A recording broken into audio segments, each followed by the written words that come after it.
चलते हैं। श्रीमद् भागवत महापुराण प्रसंग चल रहा है। भगवान श्री कपिल देव जी माता देहूति जी के प्रश्नों का उत्तर दे रहे हैं। माता जी ने पूछा था अष्टांग योग, योग के द्वारा भगवान की प्राप्ति जिन्हें परमात्मा कहते हैं। योग कठिन साधन है, इसमें यम नियम, आसन, प्राणायाम, प्रत्याहार, ध्यान, धारणा, समाधि, यह अष्टांग योग है। बहुत कठिन है। यम नियमों का पालन करना और आसनों को सिद्ध करना, प्राणवायु को सूक्ष्म कर लेना, फिर इंद्रियों को अपने अपने गोलकों में स्थित करके समाधि भाव को प्राप्त होना। समाधि भी संकल्पित समाधि और संकल्प रहित समाधि, संप्रज्ञात समाधि, असंप्रज्ञात विचक्षणा समाधि, यहां तक पहुंचना तो बहुत कठिन बात है। प्रभु ने ध्यान का वर्णन किया कि जब कोई उपासक यम नियमों का पालन करता है तो हृदय पवित्र होता है, मन एकाग्र होता है। उसे फिर शरीर स्थित करना पड़ता है आसनों में। 48 मिनट से प्रारंभ होता है और 3 घंटे तक अनिवार्य होता है। 3 घंटे तक बिना हिले डुले, यदि सिद्धासन पद्मासन में तो उसे साधन सिद्ध उपासक कहा जाता है। जिसका साधन सिद्ध होता है, आसन, प्राणायाम सूक्ष्म, मन एकाग्र, वही भगवत ध्यान रूपी समाधि को प्राप्त होता है। कल वर्णन किया भगवान के रूप का, आगे वर्णन कर रहे हैं। जब कोई भक्त एकाग्रता पूर्वक ऐसा ध्यान करता है जैसा कल वर्णन किया गया, तो भगवान मुस्कुराते हुए उसके चित्त का अपहरण करते हैं। ऐसी सुंदर झांकी कल सुना है आपने।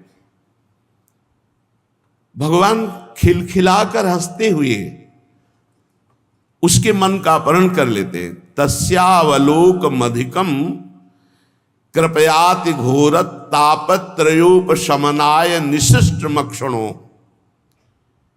भगवान तीनों ताप का हरण करते हुए, हंसते हुए उसके चित्त का अपहरण करते हैं, जो रोज प्रभु का ध्यान करता है। अगर आप निरंतर नाम मंत्र जपना स्वीकार करेंगे तो ध्यान करना ही नहीं पड़ेगा। ये हम शुरू से कहते चले आ रहे हैं। स्वाभाविक ध्यान होने लगेगा। नाम का इतना बड़ा प्रभाव है कि रूप ध्यान के लिए आपको प्रयास नहीं करना पड़ेगा। देखिए रूप नाम आधीना, सिद्ध बात है। जब हम विवश होकर, प्रेम विवश होकर नाम जप करते हैं तो रूप स्वाभाविक आ जाता है। एक क्षण के लिए भी कभी हृदय से रूप डरता ही नहीं। राधा वल्लभ लाल को हृदय ध्यान, मुख नाम, ये एक संबंध है। जब उपासक का नाम से दृढ़ लगाव हो जाता है, रुचि हो जाती है और वो निरंतर नाम जप करता है तो रूप अपने आप झलकने लगता है।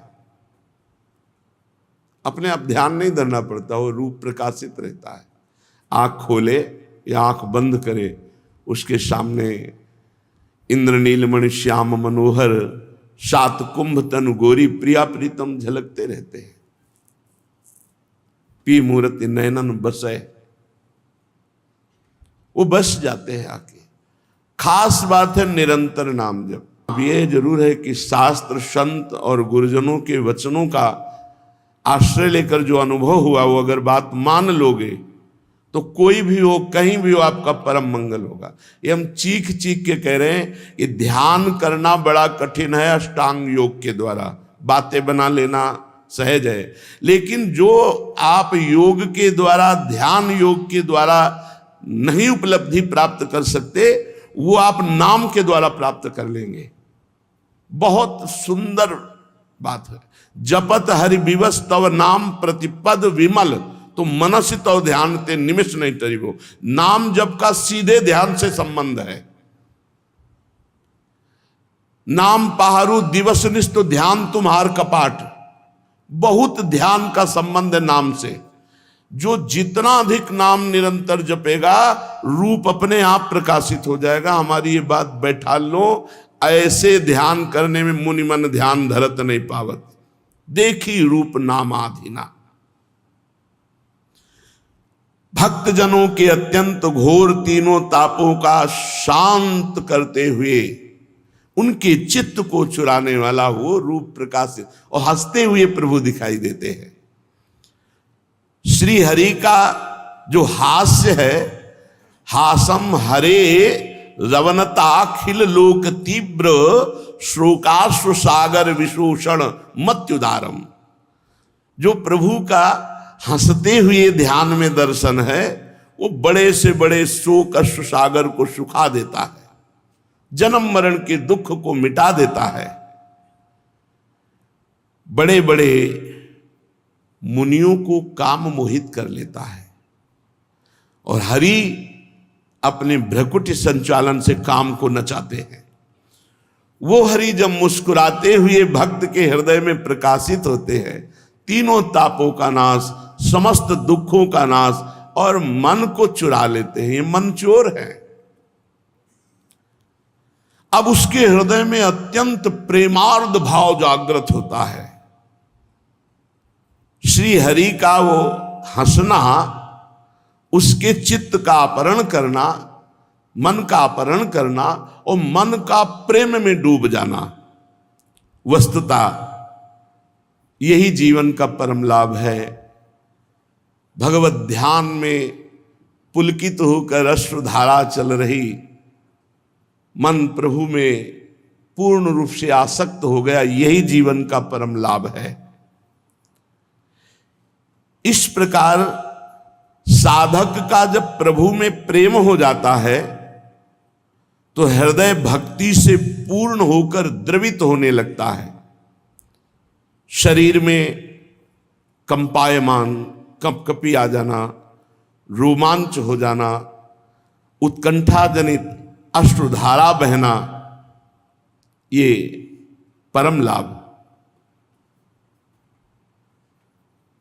ये जो पुलकावली है, जब शरीर कंपायमान होता है, रोम रोम पुलकित होता है, जन्म जन्म के मलिनताओं का सफाया हो रहा है। कभी ऐसा जीवन में हो तो उसे गुप्त रखना, किसी को बताना नहीं। आप में यदि कभी भागवतिक भाव आने लगे तो उनका प्रचार प्रसार मत करना, नहीं वहीं से बंद हो जाएंगे।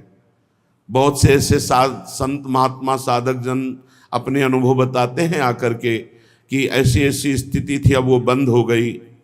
उसका कारण दो ही होता है, एक वैष्णव अपराध और एक अपने मुख से अपनी स्थिति का वर्णन कर देने से।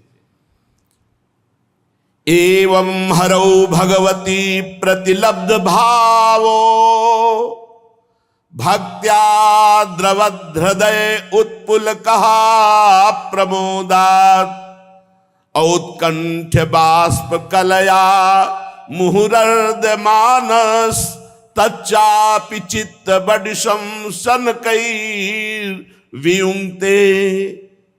जब इस प्रकार साधक भगवत आराधना में लगता है तो उसका श्री हरि से प्रेम हो जाता है, प्रभु से प्रेम हो जाता है, हृदय भक्ति से द्रवित हो जाता है, शरीर आनंदातिरेक से रोमांचित, पुलकित, कंपायमान हो जाता है।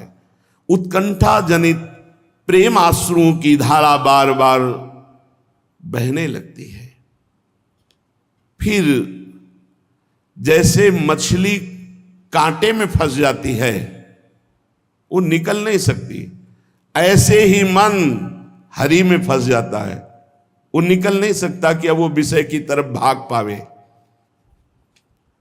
माता जी, जैसे तेल खत्म हो जाने पर दीप शिखा अपने आप भस्म होकर राख हो जाती है, वैसे ही ऐसे भक्त के जिसका शरीर रोमांचित, अश्रुधारा कंपायमान, हृदय भक्ति से द्रवित, उसका संपूर्ण आश्रय, विषय, राग, ये सब नष्ट हो जाता है। ना किसी व्यक्ति वस्तु का आश्रय, ना किसी व्यक्ति वस्तु से कोई आसक्ति, ना कोई भी भोग वासना, शांत हृदय, जैसे दीपक का तेल खत्म, बाती जलकर राख हो गई। अब वो ब्रह्माकार, भगवदाकार स्थिति में आ गया। उठते बैठते, चलते फिरते, खाते पीते, सोते जागते, हर समय प्रभु में स्थित है। ठाड़े बैठे परे उताना, कबीर काहे हम राहें ठिकाना। ब्रह्माकार स्थिति, भगवदाकार स्थिति। इस अवस्था के आने पर जीवत्व का नाश हो गया। अब वो जीव नहीं रहा। जीव कहा गया देहाभिमान के कारण, देह भाव के कारण। अब ध्याता, ध्यान, ध्येय, त्रिपुटी का लय हो गया। केवल ध्येय बचा, ना ध्याता और ना ध्यान क्रिया, केवल ध्येय। ब्रह्म नहीं, माया नहीं, नहीं जीव नहीं काल, अपनी हूं सुधि ना रही एक रहे नंदलाल। अपनी हूं सुधि नहीं। ये स्थिति, शरीर यंत्रवत सेवा कर रहा है, कोई शुद्धि नहीं। शुद्धि तो करुणा निधान प्रभु ने चुरा ली। एक रहे नंदलाल, केवल प्रीतम में। जैसे गोपी जनों की बेचने जा रहे दही, शुद्धि नहीं, कह रहे कोई गोविंद ले ले, कोई दामोदर ले ले, कोई माधव ले ले। ये स्थिति। अब वो अखंड परमात्मा में स्थित सर्वत्र परमात्मा का अनुभव करता है। अभ्यास से चित्त वृत्ति का परमात्मा में निरंतर जोड़ना अविद्या का नाश करना है। बहुत बढ़िया बात है। हम बार बार जो अपने मन को प्रभु में जोड़ रहे हैं, राधा राधा राधा वल्लभ श्री हरिवंश, राधा वल्लभ श्री हरिवंश, मानो एक एक नाम से हम अविद्या का नाश कर रहे हैं। एक एक नाम हमारे जन्म जन्मांतर से भरी हुई जो अहंकारमयी अविद्या है, देहाभिमानमयी अविद्या है, मोहमयी अविद्या है, उसका नाश हो रहा है। इसी को दूसरे रूप में नवयोगेश्वरों ने वर्णन किया। जैसे कई दिनों का भूखा आदमी जब एक एक कवल अन्न पाता है तो क्षुधा निवृत्ति तुष्टि पुष्टि होती है, ऐसे ही एक एक भजन में संसार से वैराग्य स्वरूप का बोध, भगवान से प्रेम। पर बहुत जब भजन करेंगे तब अनुभव होगा। काम तो एक एक भजन से शुरू हो गया। राधा राधा, एक एक नाम काम कर रहा है, संसार से वैराग्य स्वरूप का ज्ञान और प्रभु से प्रेम। ये मनुष्य शरीर प्राप्त करके वो महामूर्ख है जो शरीर में, स्त्री में, पुत्र में, घर में, पशु में, धन में, बंधु बांधवों में आसक्त हो करके मनोरथों में शरीर को पूरा कर रहा है, भजन नहीं कर रहा है। बड़ा मूर्ख है, बहुत भोगना पड़ेगा। इस शरीर के पोषण की चिंता से संपूर्ण अंग जल रहे हैं। अरे बुद्धि भ्रष्ट हो जाए तो सब नष्ट हो जाता है। रात दिन केवल खान पान की ही चिंता, भोग की चिंता। हमें मरना है, भगवत प्राप्ति करना है, ये कोई बातें नहीं है दिमाग में। यहां तो सत्संग है, धाम है, तो यहां तो जागृति। गांव में देखो आप, बहुत जो बड़े भगत कहे जाते हैं, दो चार अगरबत्ती लगा दिए बस हो गए, बस दिन भर वही प्रपंच के कार्यों में रति। शरीर पोषण की चिंता में लड़कवा को पढ़ाना, बिटिया का ब्याह, परिवार के कर्तव्य बढ़िया है, लेकिन ये भगवान के मानकर करो। चिंता क्यों करते हो? नाम जप करो, मेहनत करो। भगवान बहुत सुंदर निर्णय देते हैं, पूरी सृष्टि का पालन पोषण कर रहे हैं। अब करोगे पाप और चाहोगे मंगल तो कैसे हो जाएगा? वो इनकी चिंता में संपूर्ण अंग जलते रहते। दुर्वासना से दूषित हृदय तो बुढ़ापा में भी वो पापई का चिंतन करता है। बड़ी समस्या है। ये मत सोचो कि बुढ़ापा में जितेंद्रिय हो जाओगे, नहीं नहीं, बहुत सावधान। शरीर इंद्रियां साथ नहीं देती और पाप वासना बढ़ती चली जाती हो, ऐसे कार्य बन जाते हैं पूछो मत। और जब जवानी होती तो भजन में मन नहीं लगने देते, कौन? भोग वासना। और छोटे छोटे बच्चों की तोतली बातें, इतना मन फंस गया कि कब जवानी व्यतीत हो गई और कब बुढ़ापा गया पता नहीं चला। अब सावधानी खूब बरत रहा है पर दुख बढ़ता चला जाता है। फिर वो हिंसा वृत्ति के द्वारा धन संचय करके उन लोगों का भरण पोषण करता है जो लोग उसका साथ नहीं देंगे, नरक में भोगना पड़ेगा। माताजी जीविका चलाने के लिए लोभवश दूसरों का धन छीनता है, दूसरों का पाप करता है। जब उसका वो प्रयत्न नहीं चलता, कुटुंब के भरण पोषण में असमर्थ हो जाता है, तब दरवाजे पर बैठा लंबी लंबी सांसें छोड़ता है, चिंतातुर होता है। जैसे बूढ़े बैल को कोई हरियाली और हरी घास और बढ़िया दाना चारा नहीं लगाता, ऐसे उस बूढ़े को नहीं। भगवान की चर्चा ली, भगवान का लाभ ली, बड़ी बुरी दशा, बड़ी बुरी दशा हमने देखी है। देखिए वयोवृद्धों के से मिलकर के जब भ्रमण कर रहे थे, इसलिए फिर भी उसे वैराग्य नहीं होता। माताजी जिसका पालन उसने किया था वो अब उसे पाल रहे हैं। वृद्धावस्था कारण शरीर बिगड़ गया, रोगी हो गया, मंद बुद्धि पड़ गई, भोजन नहीं मिल रहा, पुरुषार्थ कुछ हो नहीं रहा, मरने जा रहा है, फिर भी उसको भगवान याद नहीं आ रहे, भजन याद नहीं आ रहा। वही लड़का बच्चा परिवार के प्रति उसकी आसक्ति होती है।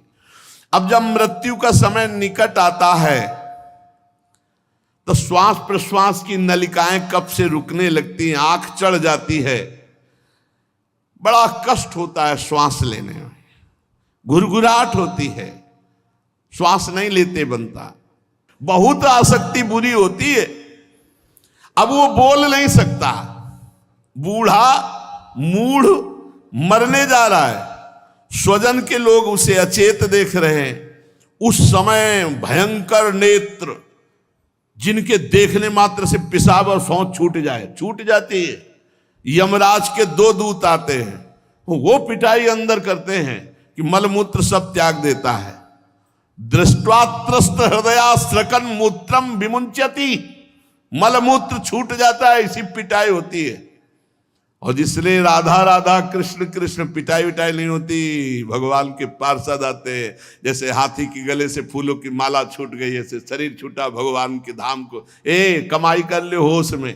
अब वो कुटुंब के पोषण में लगा हुआ जो वृद्ध है, उसकी पिटाई यमदूत करते, मलमूत्र का त्याग करता है। फिर उसको बांध करके यम पास में और बलात् यमलोक की लंबी यात्रा तय कराते हैं। रास्ते में घुड़की, रास्ते भर में शरीर कांपता है, और रास्ते में जिन्होंने दूसरे जीवों को नोच नोच के खाया वो सब भयंकर रूप धारण करके मिलते हैं। वो नोचते हैं उस पापी को, वो व्याकुल होता है। ऊपर से यमदूतों के चलते हैं कोड़े, घुड़की, मार, और नीचे दावानल, ऊपर लू, सबसे ऊपर तपती हुई सूर्य की गर्मी। ऐसी अवस्था में एक बूंद पीने के लिए जल नहीं, भोजन नहीं, विश्राम नहीं, छाया नहीं। अब वो आगे बढ़ने की शक्ति नहीं रहती, यमदूत घुड़कते और मार पिटाई करते उसे चलना पड़ता है। अब वहां तो न मरना है और न मूर्छा है, मार मार के जब चेतना आती फिर उठता है, फिर मार। यमदूत उसे शीघ्रता पूर्वक यमपुरी को ले जाते हैं, और यमपुरी का मार्ग यहां मृत्यु लोक से 99,000 योजन है। योजनानाम सहस्त्राणी नवतिम नवचाध्वना त्रिभिर्मुहूर्तैर्द्वाभ्याम वा नीतः प्राप्नोति यातना। 3 मुहूर्त में तय करना होता है। 3 मुहूर्त, बहुत कम समय। 3 मुहूर्त में, ये बहुत कम समय वाले में मुहूर्त। यमलोक का 99,000 योजन यहां से है, मृत्यु लोक से। 1 योजन का मतलब 4 कोस। 99,000 योजन, 1 योजन 4 कोस, 3,96,000 कोस। अब 1 कोस में 3 किलोमीटर। अब समझो इतना बड़ा मार्ग है, इतना बड़ा मार्ग है, और 3 मुहूर्त में दौड़ा कर ले जाया जाता मारते हुए। ये भगवान श्री सुखदेव जी गान कर रहे हैं, श्री कृष्ण द्वैपायन व्यास जी रचयिता हैं। इस समय देवती जी का प्रश्न भगवान कपिल देव जी वर्णन कर रहे हैं, और नैमिषारण्य में शौनकादि ऋषि 88,000 सुन रहे हैं, सूति जी वर्णन कर रहे हैं। परम सत्य बात है, यहां मृत्यु लोक से 99,000 योजन, इतने लंबे मार्ग को 2 या 3 मुहूर्त में तय करना होता है। फिर इसके बाद धधकती हुई आग से उसको चलाया जाता है। भूंजो, यहां भूंजो, तुम भूंजोगे तब पता चलेगा। फिर जो यहां दूसरे का मांस खाते हैं, तो काट काट करके उनका मांस उनको खिलाया जाता है। अब वो कहीं आग से जलाया जाता है, कहीं काट काट करके मांस उसका खिलाया जाता है, कहीं यमपुरी के भयानक कुत्ते और गिद्धों द्वारा उनकी आंतें खींची जाती हैं, बड़ा बड़ा कष्ट दिया जाता है। कभी शरीर को काट काट कर टुकड़े, कभी हाथी से चिरवाना, कभी पर्वतों से गिराना, कभी गैस के गड्ढों में बंद कर देना, कभी कोल्हू से पीला जाना। हे माता, इस प्रकार तामिस्त, अंध्र तामिस्त, रौरव महारौरव नरकों की यंत्रणाएं भोग करके, चाहे स्त्री हो चाहे पुरुष, जो पाप करेगा उसे नरक भोगना ही पड़ेगा। माता जी, ये जो लोग कहते हैं ना कि नरक स्वर्ग इसी पृथ्वी लोक में है, यही सब है, ऐसा नहीं है, बची हुई है। बोले यहां जो भोग मिलता है वो बचा हुआ। क्या बचा हुआ? जैसे किसी भयानक अपराधी को जब सजा होती, बोले आजीवन कारावास, 5 लाख रुपया जुर्माना। अब जब जुर्माना नहीं दे पाएगा तो उसको फिर सजा में बदला जाएगा। तो ऐसे ही नरक भोगना तो है वो सजा, और जो मृत्यु लोक में उसका बचा हुआ दंड मिलता है वो समझो जुर्माना, सजा। बोले इतना कठिन? तो देख लो, यहाँ 5 मिनट की घटना का पूरा जीवन सजा काटना पड़ता है, और अगर 5 मिनट की घटना ज्यादा भयावही हुई तो फांसी की भी सजा हो जाती। आप सोचो, 5 मिनट की सजा में आजीवन कारावास। तो इतने पाप किए हैं तो नरक में कितना हिसाब किताब होगा? इसका ब्याज भी तो है, इसका ब्याज भी है। पाप कर्म हर चंद्रायण सूर्यायण में बढ़ता है, ऐसे पुण्य कर्म बढ़ता है। बहुत होश से ये कर्म भूमि में आप आए हुए हैं। माता जी, जो कष्ट भोग कर अपने कुटुंब के ही पालन और केवल पेट पोषण में लगा रहता है, कभी भगवान का भजन, धर्म कार्य, कभी दूसरों का हित ये नहीं करता, वो पापी ऐसे फल भोगता है। फिर यहां शरीर जो छोड़ा गया है उससे उसका कोई मतलब नहीं रहता। नया शरीर यातना देह का उसे प्राप्त होता है। परिवार के लोग नहीं जानते, सो यहां पिंड दान कर रहे हो, उसको वहां नरक भोगना पड़ रहा है। नाम जप, श्रीमद् भागवत का पाठ, भगवत कीर्तन, भगवत भजन, इससे कल्याण होता है। खूब नाम जप करो जिंदा में, अपने लिए, अपने भगवान की प्रसन्नता के लिए कुछ तो कर लो। अरे मेहनत करो, हल चलाओ, रामकृष्ण हरि बोलते जाओ, क्या फर्क पड़ता है? भगवान का नाम मात्र ही आपका परम कल्याण कर देगा। तो इसलिए माता जी, मनुष्य जीवन प्राप्त करके भगवत प्राप्ति अवश्य कर ले। अगर भगवत प्राप्ति से चूका तो उसकी दुर्गति पक्की है। इसलिए खूब नाम जप करो, भगवत चर्चा सुनो, दूसरों की सेवा करो, दूसरों का उपकार वाला कार्य करो, जिससे भगवान प्रसन्न हो जाए और हमारा आवागमन चक्र रुक जाए। शेष चर्चा आगे। श्री राधा वल्लभ लाल की जय।